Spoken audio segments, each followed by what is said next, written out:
మా ఛానల్స్ లో వ్యాపార ప్రకటనలు, ఇంటర్వ్యూల కొరకు మాకు వాట్సాప్ మెసేజ్ చేయండి 7799978978. గురుగారు నమస్కారం. శ్రీమాత్రే నమః. గురుగారు, ఫిబ్రవరి నెలకి సంబంధించి ద్వాదశ రాశుల యొక్క గ్రహస్థితులు ఎలా ఉన్నాయి? తప్పకుండా అమ్మ. మొట్టమొదటిగా మనం చూసుకున్నట్లయితే మేజర్ ప్లానెట్స్ అయినటువంటి గురువు, శని, రాహుకేతువులు. గురువు మేషరాశిలోని, శని భగవానుడు కుంభంలోని, మీనంలో రాహువు, కన్యారాశిలో కేతువు యొక్క సంచారం జరుగుతుంది.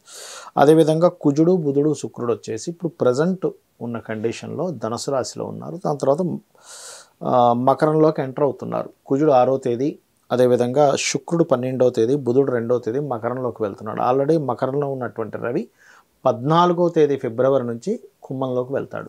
అయితే ఈ బుధుడు మాత్రం 2 నుంచి 20వ తేదీ వరకు మాత్రమే మకరంలో ఉండి 20వ తేదీ కుంభరాశిలోకి వెళ్తున్నాడు. కాబట్టి ఈ గ్రహాలు ఒక్కొక్క దానికి ఎలా ఉంటుందంటే ఆత్మకారకుడు, కర్మకారకుడు, బుద్ధికారకుడు, సుఖాన్నిచ్చే కారకుడు, ఇవన్నీ ఏ రాశుల్లో ఉన్నాయి, వీళ్ళకి ఈ రాశి నుంచి లేదా లగ్నం నుంచి ఎలా ఉంటుందనేటువంటిది ఈ గ్రహాలు ఉండేటువంటి కండిషన్ బట్టి తెలుస్తుంది. గురుగారు, ఫిబ్రవరి నెలలో తులారాశి వారికి ఎలా ఉంది? ఫిబ్రవరి మాసంలో తులారాశి వారికి కనుక చూసుకుంటే పర్టికులర్గా ఈ శుక్రుడు 3వ స్థానంలో 12వ తేదీ వరకు ఉండి 3 నుంచి మనకి 4వ స్థానంలోకి వెళ్తున్నాడు 12వ తేదీ నుంచి. So short journeys first 2 weeks ఎక్కువగా ఉంటాయి వీరికి, షార్ట్ జర్నీస్ అనేటువంటివి. దాని తర్వాత ఏదైనా ఒక ల్యాండ్ కొనుక్కోవడం కానీ, కొంచెం వాహనాల మీద వెళ్ళేటప్పుడు కూడా 12వ తేదీ నుంచి కుజుడితో కనెక్ట్ అవుతున్నాడు కాబట్టి శుక్రుడు వాహనాలకు కారకుడు కాబట్టి కొద్దిగా జాగ్రత్త పడాలి. అయితే వీళ్ళకి ఫైనాన్స్ రిలేటెడ్ ఎలా ఉంది? ఫైనాన్షియల్గా అయితే భూముల మూలంగా ఫైనాన్స్ రావడము, లేకపోతే ఆన్లైన్ త్రూగా ఫైనాన్స్ రావడము, అప్పుల మూలంగా ధనం లభించడం అనేటువంటిది స్పష్టంగా చూపిస్తుంది.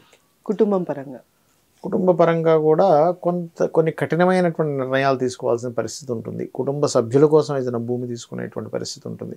కుటుంబ సభ్యులను ఏదైనా ఫారిన్ కంట్రీస్కి పంపించే ప్రయత్నం కూడా సక్సెస్ అవుతుంది.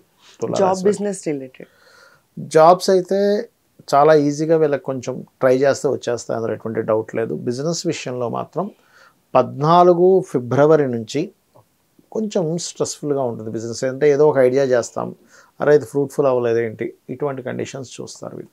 ఈ రాశి విద్యార్థులకు ఎలా ఉంది గురుగారు? విద్యార్థులకి, అందులో ముఖ్యంగా స్పోర్ట్స్ రంగాల్లో ఉండే విద్యార్థులకి, లేకపోతే మెడికల్ రంగాల్లో సర్జరీస్ ఇట్లాంటివి నేర్చుకునేటువంటి వారికి, మరియు టెక్నికల్ విద్యలు ఉంటాయి, కొన్ని మిషనరీస్ ఆపరేటింగ్ చేసే ఉంటాయి, వీళ్ళకి మాత్రం చాలా బాగుందని చెప్పుకోవచ్చు.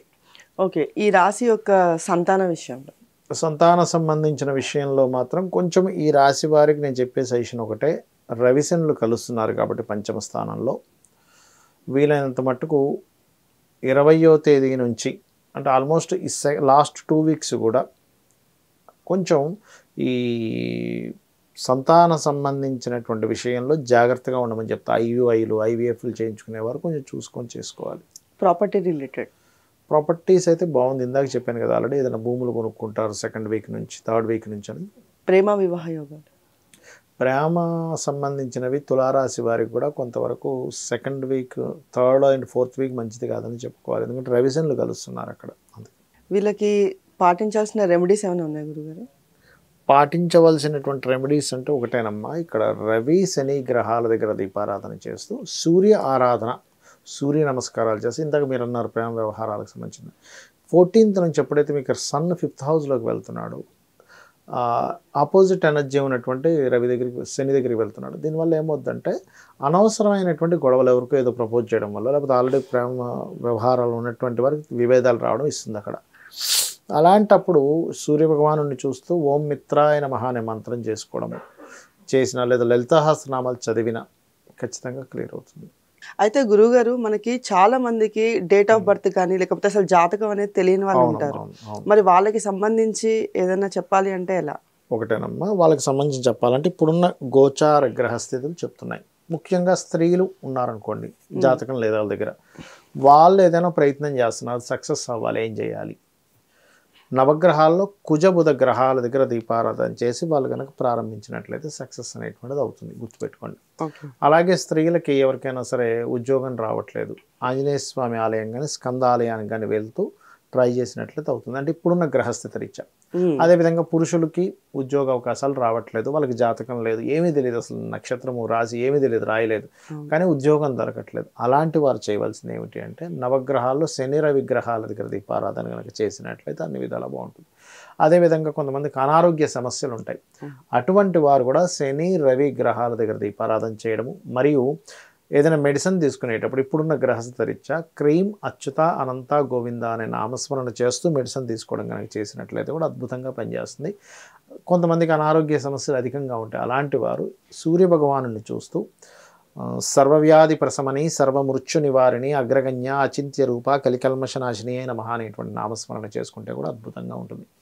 ఇక మరి కొంతమందికి వివాహం అవ్వదు కానీ జాతకం లేదండి అంటూ ఉంటారు, వివాహం అవ్వట్లేదు, జాతకం లేదు. అలాంటప్పుడు ఏం చేయాలంటే బుధగ్రహము కుజగ్రహం దగ్గర దీపారాధన చేసి లలితా సహస్రనామాల్లో ఓం కామేశబద్ధ మాంగళ్య సూత్ర శోభిత కందరాయ నమః అనే నామస్మరణ చేసుకుంటే కూడా తొందరగా క్లియర్ అవుతుంది. ఇంకొంతమందికి చాలా అంటే సంబంధం వస్తుంది కానీ బంధువర్గాల ద్వారానో ఏదో రకంగా అది డిస్టర్బ్ అయిపోతుంటుంది. అటువంటి వారు రావి చెట్టు చుట్టూ గనక ప్రదక్షిణాలు చేసుకుంటూ ఈ మంత్రం చదివిన ఏది కామేశబద్ధ మాంగళ్య సూత్ర శోభిత కందర నామం చేసుకుంటూ రావి చెట్టు చుట్టూ తిరిగి అక్కడ సర్పాలు ఉంటాయి, ఏది మన ప్రతిష్ఠ చేసినవి, వాటి మీద కొద్దిగా ఒక గ్లాసులో రాగి గ్లాస్ అయితే ఇంకా మంచిది, లేనట్లయితే ఇంట్లో స్టీల్ ఏదైనా కూడా తీసుకోవచ్చు, తీసుకొని అందులో నింపులుగా గ్లాస్ కానీ చెంబు కానీ తీసుకొని అందులో పర్టికులర్గా కొంత పసుపు, చిటికెడు పసుపు, చిటికెడు గంధము, చిటికెడు కుంకుమ ఈ మూడింటిని వేసి వాటి చుట్టూ 11 కానీ 21 కానీ 41 ప్రదక్షిణాలు చేస్తూ ఈ మంత్రం చదువుతూ లాస్ట్లో వాటి మీద కనుక అభిషేకంలా చేసినట్లయితే వివాహ సంబంధించిన విషయాలు ముందుకు కదులుతాయి. అంటే ఇది